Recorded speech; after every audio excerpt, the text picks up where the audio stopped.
ভূতের মুখে রাম নাম শুনতে তো আমরা অভ্যস্ত নই, কিন্তু এই শান্তনু ঠাকুরের এই দাবি তো কার্যত ভূতের মুখে রাম। উনি জানান একটুখানি উত্তর 24 পরগনা, উনি যে জেলা থেকে, যেখান থেকে উনি সাংসদ হয়েছেন, সেই বনগাঁ লোকসভার মধ্যে কতজন মতুয়া সম্প্রদায়ের মানুষের নাম বাদ গেছে। তপশিলি জাতি উপজাতির মানুষ, ভক্ত, পাগল, দলপতি, গোসাই, মতুয়া সম্প্রদায়ের মানুষ যারা ঠাকুর বাড়িকে শ্রদ্ধা করেন, দুবেলা ওখানে গিয়ে প্রণাম করেন, যেই মানুষগুলো রিলিজিয়াস পারসিকিউশন হয়েছে, শরণার্থী হয়ে এপার বাংলায় এসছেন এবং ন্যাচারাল প্রসেসে ভারতের মাটিতে ইন্ডাক্টেড হয়ে গিয়ে ভোট দিয়ে শান্তনু ঠাকুরকে কেন্দ্রের মন্ত্রী করেছেন। বনগাঁ, বাগদা, রানাঘাট, গাইঘাটা এই অঞ্চলগুলোতে, কল্যাণী, কাদের ভোটে বিজেপির এই বারবারন্ত? সবচেয়ে বেশি নাম উত্তর 24 পরগনা এবং নদিয়ায় বাদ গেছে মতুয়া সম্প্রদায়ের মানুষের নাম। আজকে উনি এসে কর্তৃ পড়াচ্ছেন, ক্ষতে প্রলোভ দিচ্ছেন, আর সেই মানুষগুলো যাদের এই 2 মাস ধরে যাদের চিন্তায় ঘুম উড়ে গেছে, যারা আজকে, আমরা তো তৃণমূল প্রথম দিন থেকে বলেছিলাম কোনো বৈধ ভোটারের নাম যেন বাদ না যায়। আজকে শান্তনু ঠাকুরকে কেন বলতে, কেন কদিন আগে হরিণঘাটা বিধায়ককে বলতে হয়েছে, অসীম সরকারকে, যে কোনো বৈধ ভোটারের নাম বাদ গেলে বিজেপিকেও আমরা ছেড়ে কথা বলবো না? কেন ওনার আত্মীয় সুব্রত সাহুকে বিজেপির গ্রুপ ত্যাগ করতে হয়েছে? কারণ বিজেপির এই অসভ্য এসআইআর প্রসেসের ফলে সবচেয়ে বেশি বিপদে পড়েছে হিন্দু শরণার্থীরা। আজকে শান্তনু ঠাকুর বুঝতে পেরেছে, অনাচার করো যদি রাজা তবে ছাড়ো গদি, মতুয়া সম্প্রদায় বলতে। শান্তনু ঠাকুর বুঝতে পেরেছেন সুতোয় টান পড়েছে, তাই খেলায় পড়েছে, বেড়াল গাছে উঠেছে। কিন্তু বাংলার মানুষ বলেনি, আসামে এনআরসি করে বাঙালিদের উপর অত্যাচার যারা করেছিল তার নাম ভারতীয় জনতা পার্টি।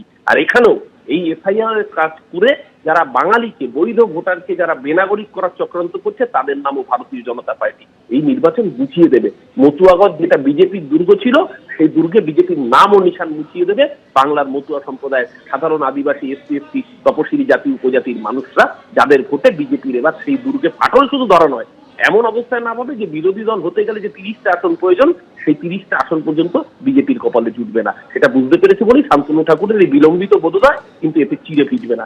বাঁকুড়াতেও প্রকাশিত হয়েছে এসআইআর এর চূড়ান্ত তালিকা, যেখান থেকে তথ্য পাওয়া যাচ্ছে মোট 1,35,000-এর নাম বাদ যাচ্ছে, এরকমই কমিশন সূত্রে খবর। বাঁকুড়া পৌরসভার 1 নম্বর ওয়ার্ডে বাঁকুড়া বঙ্গ বিদ্যালয়ে একেবারে লিস্ট টাঙিয়ে দেওয়া হয়েছে, চূড়ান্ত ভোটার তালিকা টাঙিয়ে দেওয়া হয়েছে।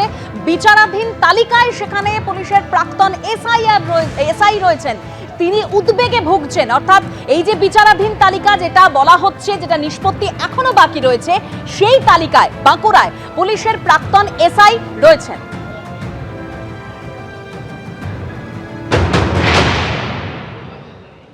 হ্যাঁ, আমি তো বললাম যে আমি যে আপনার এখানে লিস্ট দেখতে এসেছিলাম, আমারটা দেখাচ্ছে আন্ডার প্রসেস। আমার বিচারাধীন দেখা ইয়াতে নির্বাচন কমিশন আমাকে দেখাচ্ছে। কোনটা? হ্যাঁ, আমি তো একজন সরকারি আধিকারিক। হ্যাঁ, সরকারি আধিকারিক ছিলাম। নামের পদবীর জন্য, ভুলের জন্য এটা, এবং সরকারিভাবে 13 নম্বর নথি যেটা আমাদের নির্বাচন কমিশন, মাননীয় নির্বাচন কমিশনার দিয়েছিলেন, সেটা আমি আমি পিপিও জমা করেছি। কতটা চিন্তার মধ্যে রয়েছেন? আমি উদ্বিগ্নের মধ্যে আছি। আমি এখন কি করবেন? এখন অপেক্ষা ছাড়া আমার কোনো উপায় নেই, আর কি করার আছে আমার।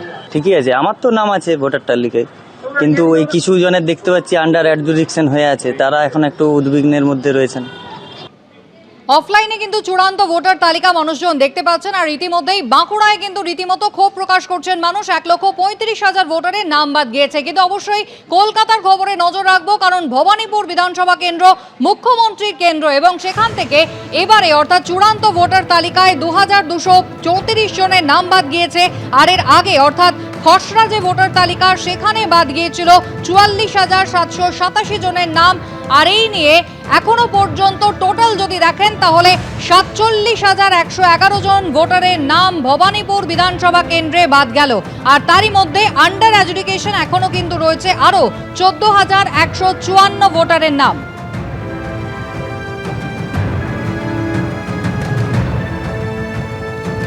খসড়া তালিকায় 44,787 জনের নাম ছিল, ফাইনাল লিস্টে আরো 2,324 জনের নাম বাদ গেল। অর্থাৎ মোট ভবানীপুর বিধানসভা কেন্দ্রে নাম বাদ যাচ্ছে 47,111 জন ভোটারের। এখনো কিন্তু আন্ডার অ্যাডজুডিকেশন রয়েছে 14,154 জন ভোটারের নাম, অর্থাৎ এখনো কিন্তু বিচারাধীন রয়েছে এই 14,000 ভোটারের নাম।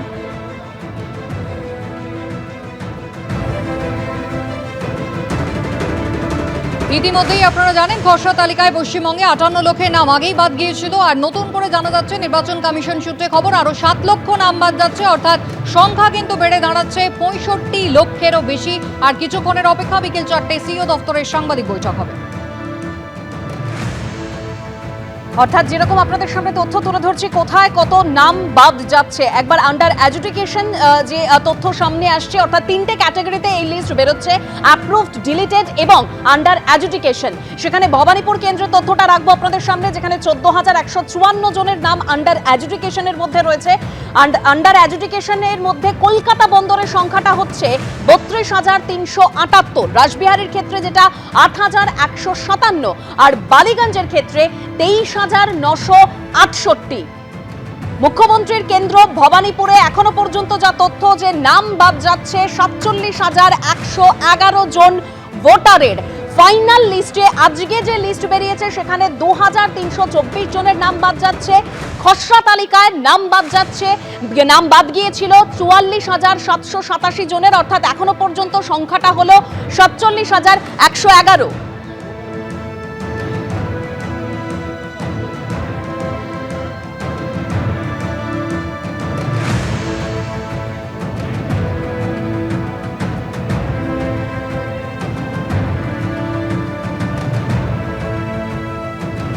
এবিপি আনন্দ, এগিয়ে থাকে, এগিয়ে রাখে।